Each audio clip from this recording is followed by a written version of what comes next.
And during that interview also, a mishap happened that my sister started calling, and because I was unprepared, I hadn't put my phone on silent. So automatically, my hand went to my pocket as soon as that started vibrating, and the CFO was so gentle there. He said, if it is an important call, you should take that. Just if you want to take it. And he was very polite about it. It was not that he was offended or anything. And I really liked that fact for some reason, that he made me comfortable, and he could see that I got a bit nervous. Right. I put out my phone, I put it on the side, and I just cracked a joke that, hey, my sister would be calling for wishing me probably. So yeah, that was interesting, and that is something that I remember from that interview.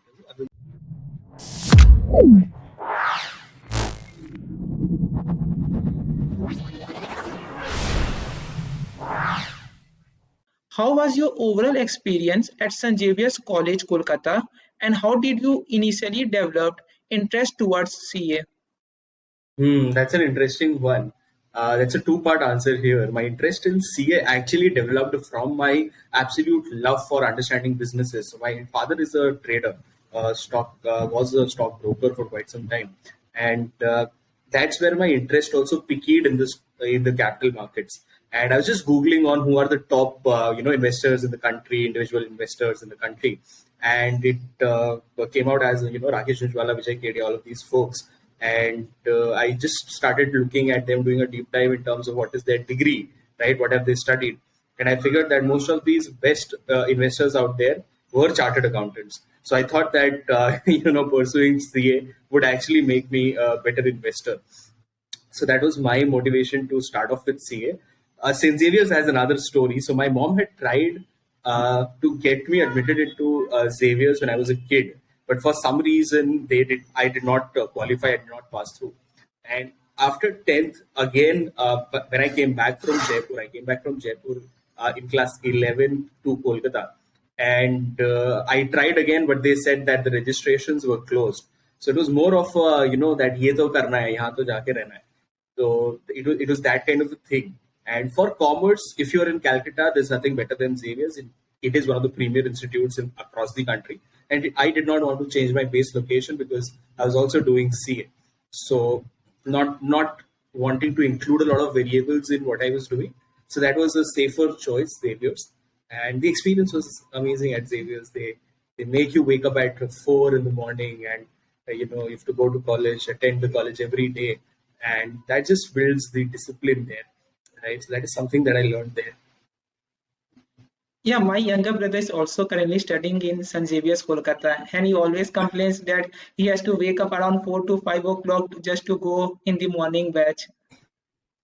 And my journey is also little similar, that like my dad is also a trader slash investor, and I also wanted to Wow. get into the investment space. But only thing that differs is that I'm from an engineering background than commerce background. Right. So what was the most challenging time during your CA journey, and how did you overcome it? See, in CA, usually from a curriculum perspective, the volume is very high, right? The amount of syllabus that you need to cover, that's really huge. So from that perspective, it was very difficult to manage with a full-time articleship, which I was pursuing with Grant Thornton. So people usually what they do is, if they're going to Xavier's, they'll be like, they'll take a dummy or something, and they'll not do a full-time articleship, and they'll focus on their studies only. But I always wanted that experience to work in a corporate, to understand how different businesses work and how do you work in teams. That was more alluring to me than honestly the subjects. And yeah, I think that was really challenging. One more challenge that I faced and that folks in my batch faced was, there was this new syllabus that was introduced, and you had an option whether to take the old syllabus or the new syllabus. So my condition was so pathetic that I hadn't studied for the old syllabus, and there was just 9 months to the finish line to the exams. And I just switched to new syllabus. I was like, to hell with it. I'll just try and study for the new syllabus. At least it has some interesting subjects. It has some case study based papers and all of that. So yeah, that was pretty challenging looking back, but turned out pretty well. Yeah, it would have been quite difficult to shift from the old syllabus to the new syllabus. And also the syllabus of CA is quite very large. Yeah. So can you share some suggestions on how one can become a rank holder in CA based on your own experience? I think there's this value that we have at ReadOn as well, and I try and imbibe this in everything that I do in life. We call it urgency in efforts and patience in results, right? So I don't look at, I don't even recommend or force kids, whoever I'm mentoring, to go and get a rank, right? Obviously, you have that dream of getting a rank or having that dream of clearing in the first attempt, scoring really well, getting a very good job, or starting out your own practice or whatever you want to do. But I think the efforts have to be in the right place first, right? If you are urgent in making the efforts, if you're obsessed about just making sure that uh, you're studying the right stuff from the right folks, and you're preparing well, and you're not cutting corners, and you're not going after shortcuts, I think you'll get the results that you desire. And if somebody says that, I kind of don't trust them on that. Nobody prepares for a rank in terms of actually getting a rank. That no, I will definitely for sure get a rank. There might be some brilliant few. I'm not among them. I just made sure that I was preparing hard. I made a promise to my friend that this was the last attempt that I was going to give, be it pass or fail. That I wouldn't, go after attempts and just waste my life going one correct course. And turned out pretty well.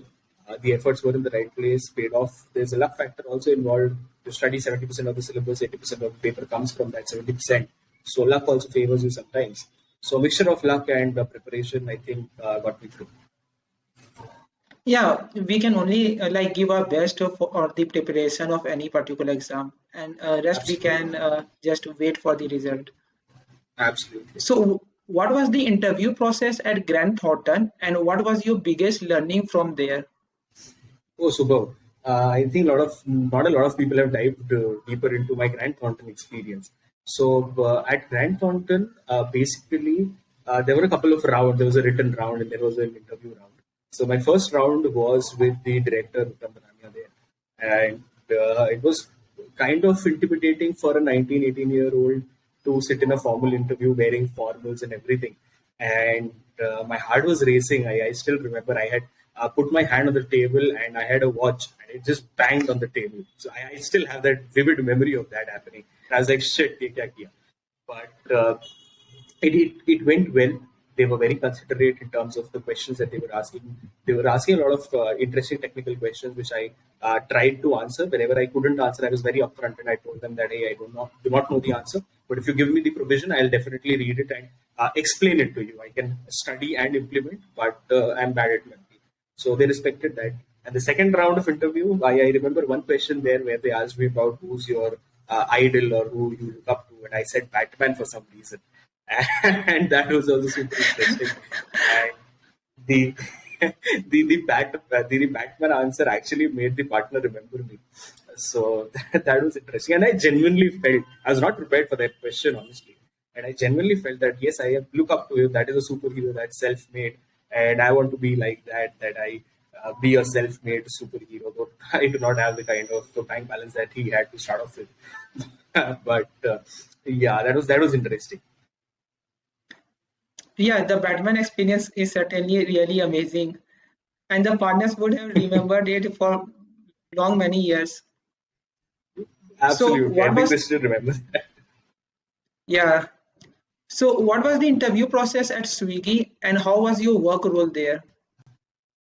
Got it. So while I was evaluating Swiggy, I had a couple of other opportunities also, but the interview experience was absolutely phenomenal. So mine was the first interview. So we have this campus. ICAI arranges these campus interviews for chartered accountants who've qualified, and mine was the literally first interview straight up in the morning at 9 a.m.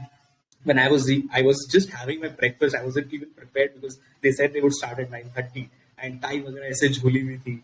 So that was like very intimidating कि अचानक से जाना है interview में बैठने के लिए.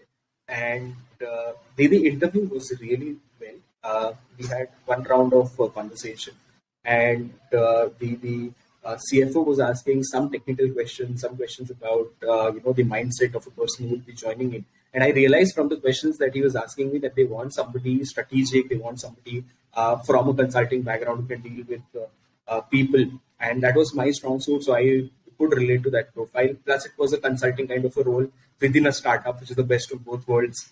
That's the best that any student can ask for, any young professional can ask for.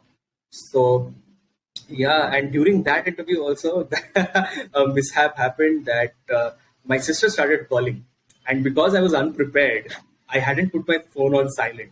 So automatically, my hand went to my pocket as soon as that started vibrating, and the CFO was so gentle there. He said, if it is an important call, you should take that. Just if you want to take it. And he was very polite about it. It was not that he was offended or anything. And I really liked that fact for some reason, that he made me comfortable, and he could see that I got a bit nervous. Right. I put out my phone, I put it on the side, and I just cracked a joke that hey, my sister will be calling for wishing me probably. Uh, so yeah, that was interesting, and that is something that I remember from that interview. Other than that, it went well. They selected me, so obviously it would have gone really good. My experience at Swiggy, I think this format will be a bit short to explain all of it, but I worked on every imaginable, um, you know, class out there, right? Every imaginable function out there, be it restaurant supply chain, be it delivery, onboarding of delivery partners, to how the compensation should be structured, to how to hire, where to hire from restaurant onboarding to what should be the commission for the restaurants, which cities should we target, which zones should we target, and all of that. Including customer satisfaction, how to work on that, how to reduce frauds, how to reduce cancellation costs, how to make a centralized inventory process, and absolutely different sets of problems. The biggest, baddest problems that were there, and we were solving them for literally breakfast, lunch, and dinner, so to say. And yeah, that was a very good learning experience, because that made me understand how exactly a startup is working, how different parts work together, and how some parts can end up working in silos, and how to avoid that when you're building your own enterprise. So that was a brilliant learning experience, grounds up. And I was a part of the team when we were expanding from 19 cities to 500 cities within 9 months. So that was the absolutely phenomenal part of that experience, where I got to see a company blitzscale absolutely from only a few major cities may presence to a pan India presence with a very short period of time, within a very short period of time. So that was absolutely exhilarating, and that helped us learn a lot. Yeah, really becoming part of a startup which is in its the J curve stage and going through so many different experiences would be a really nice experience. Absolutely. So can you tell something about ReadOn and how it was started? Yeah, absolutely. So ReadOn started in fact, as a college project when we were in Xavier's, right? It was a library on wheels, where what we were trying to solve for was people who did not want to go to the library but still wanted books. They wanted to read books, but the library was far off. So they felt that friction going to that library. We started making these books available for them on rent, right? So they could borrow books from us on rent. So that's how the name ReadOn came about. And then we tweaked it a bit. We realized that a lot of folks that we were interacting with did not actually understand finance at all. And I was somebody who loved understanding, businesses and talking about businesses, diving deep into them from an investment perspective and also from just understanding the business perspective. And we created a WhatsApp group, and we started sharing a lot of stuff there, a lot of articles and all of that from different sources, different platforms. And that very quickly grew to 1,000, 2,000 folks. And then we stopped expanding it. For 2 to 3 years, we kept it that way only, and we were interacting among ourselves. That 1,000, 2,000 folks, we were interacting among ourselves, sharing stuff, etc. And then after the pandemic, I just on a whim floated a website, created a website, and bought the domain name ReadOn.in, because I had always wanted to do that. I had some time in hand due to the pandemic, lockdown, etc. And yeah, I started writing content there. People started interacting with it, engaging with it, and that's how ReadOn was born. It arose out of an innate desire from the team's side to create an impact in the financial literacy space, the financial independence space. I particularly feel that women in our country can only be treated as first class citizens if they are financially independent. As long as they are financially dependent Hmm. on their male counterparts, they will always be kind of treated like second class citizens. It is a bit rude to say that, but that is what I feel. Unless they are making their own money and managing it themselves, not giving it off to their bhaiyas, didis, or not didis, but bhaiyas and papas, it's very difficult to create financial independence for them. So, from that perspective, I think it's worthy. It's a worthy cause to work towards that, towards enabling financial independence for all. We first started out with a women centric approach, but we figured that everybody kind of needs that. Why should we just focus on a particular gender, and why not create a wider net out of it? And that's when this whole thing about ReadOn started. Yeah, even today, financial literacy is still a very big problem in our country, and very few students really know about the importance of financial literacy in their career. Like most of them just feel that they need to get a good job, high paying job, and everything will be just set.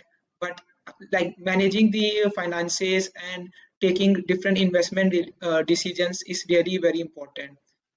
And I am Absolutely. also the part of the ReadOn WhatsApp group, and like reading business and finance stories are always very interesting and to increase our knowledge. Absolutely. Super happy that you a ReadOn member. So, what were some of the biggest challenges did you experience while scaling ReadOn, and how did you overcome them? Right. So the first big challenge that we really faced was to create a team that was actually dedicated to the mission. Right. We could have thrown 12 lakh, 15 lakh packages at people and got them on board. But I wanted to work with a team, a core team of absolutely crazy passionates, right? Who are just crazy about the mission, who would sacrifice food, water, money, everything, their families, and work on the mission. And today we have proudly 5 core team members who have sacrificed everything to build this up. So we have Garima, who's moved out from her hometown when she had never been out of her hometown. She's writing finance articles, being a English honors background, who absolutely did not understand finance, and now she's an expert in economics and finance. We have Yavantika, who's left her hometown again to join something that she had absolutely no experience in, but was super passionate about. We have Rajat, who's dropped CA and is pursuing this full time now, and is helping us grow on the business side, development side. And we just wanted to create this team. There's Pratima, who's rejected offer from Google and Basic Attention Token Pat, big projects as a product manager. And it's very difficult to get that in the first place. And she's coming back to India for us. She'll also be working with us from July onwards. So, yeah, I think that was the biggest challenge over the last 2 years of creating a team that was absolutely passionate about what we were doing and would stick for 10, 15 years without caring about the outcomes, would just want to put in the best efforts. So, like, how did you motivated these individuals to sacrifice so many things and join ReadOn? Like every startup founder would face this challenge and like would like to know something more related to this part. Absolutely. So I make it a point to treat individuals as individuals, right? Uh, their first, you have to understand them, right? What is their priority in life? If somebody just needs money, right, because their family need is dependent on them and they need them for survival, asking them to sacrifice a salary and making them join the team, that doesn't make sense at all, right? Maybe they can be a potential hire down the line after you're able to afford their salaries. So it's very important to understand them at an individual level and being very honest and upfront about it. Plus, second, I think leadership is more about serving than leading. People get it the wrong way. Hmm. As long as you're serving your people, as long as you're there, showing up every day, working your ass off harder than anybody else, they kind of start respecting that and falling into line. So I think most of them joined the mission as a part timer and then were converted into full time folks.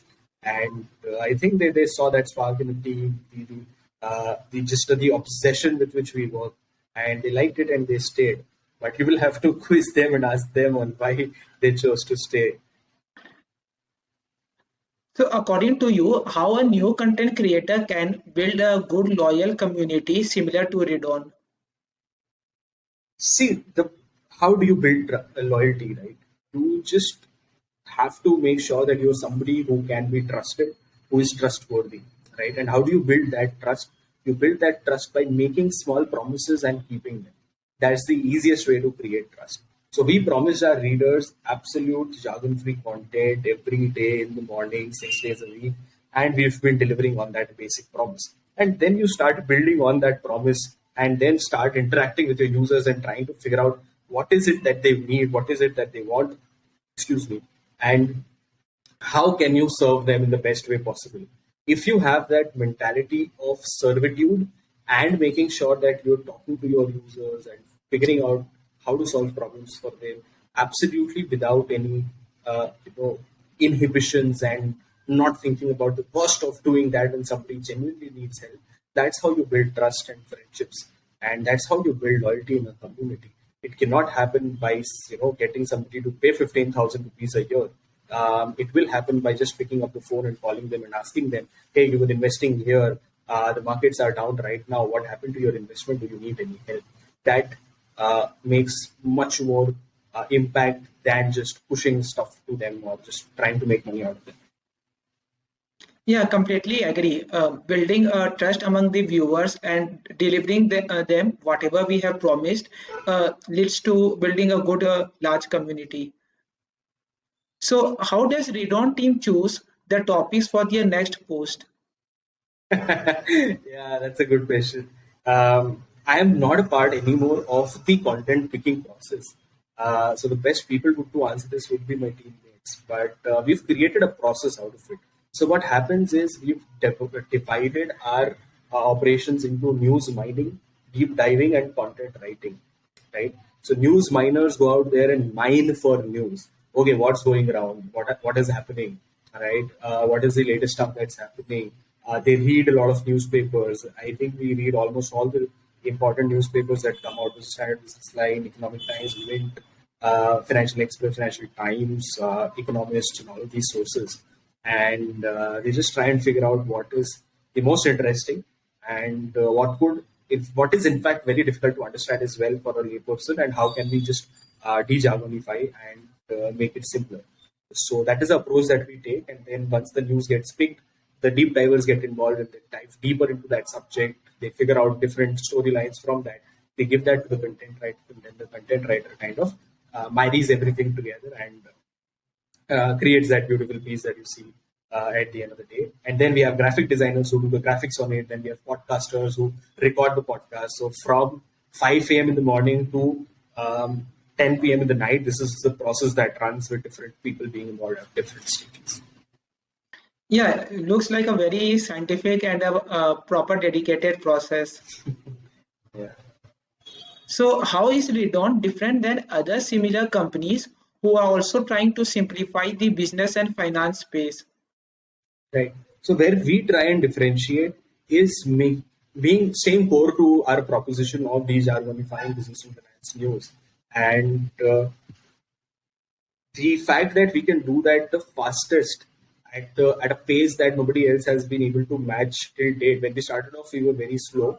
You would have read a FinShots article, and then 2 to 3 days later, a read an article on the same topic would have come out. But now we are usually the ones who put that out first, and then our competition kind of puts it up a day later. And I understand why their processes are not that way. That it is not their core proposition. Plus, the second thing is that we are a proper media company. We have a subscription plan where you get to be a part of our community for 1,500 bucks a year, and you can take that subscription, interact with folks within our club. We host a lot of interesting sessions, talks, and all of that.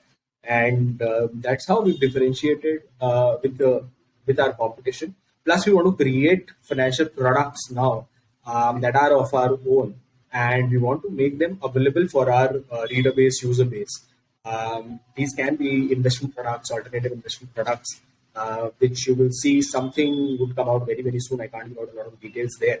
But yeah, we want people to transact on the platform in the right investment instruments that we feel is the best for them to invest in, that are not too risky and that guarantee a fixed return. So that is something that we're working on. So, what's your biggest learning as an angel investor, and how did you come across your portfolio companies? That's an interesting one. So most of the deal flow that we get is through my LinkedIn channel only, and on the Gmail ID that I've shared on my LinkedIn channel. And I keep writing a lot of stuff about my experiences with different founders, about some thoughts that I have about a particular industry, say an edtech or an agri-tech or a fintech. And I think people just like that content, maybe share it in their communities, in their groups, and we get a lot of deal flow from there. For evaluating those deals, we have a team which Rajat is leading now. I told you that guy who left New Delhi, left CA, and has joined us.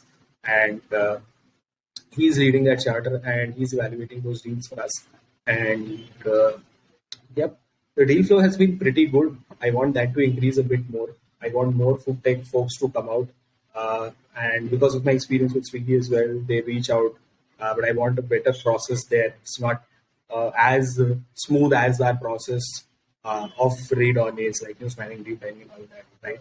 So that has been where most of our deals have come from.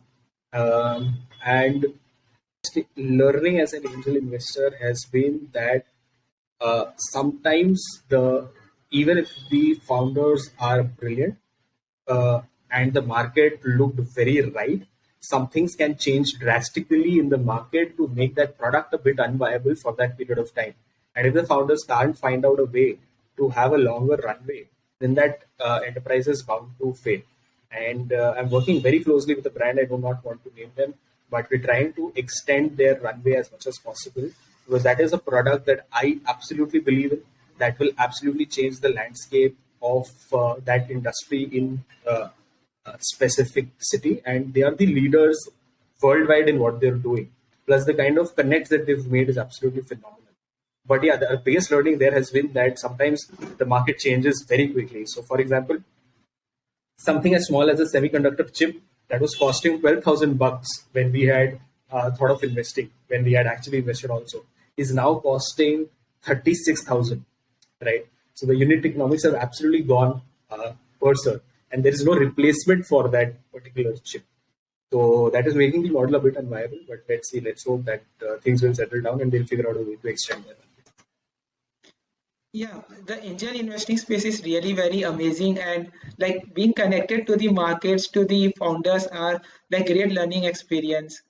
And in last couple Absolutely. of years, we have seen so many supply chain disruptions, shortages, which completely changes the market scenario of all the sectors. Absolutely. Absolutely. So, what are some of the key factors that you look before investing in a particular startup? More than my startup portfolio, I think my public markets portfolio is bigger. So I spend a lot of time evaluating public market deals. Recently started focusing on startup deals.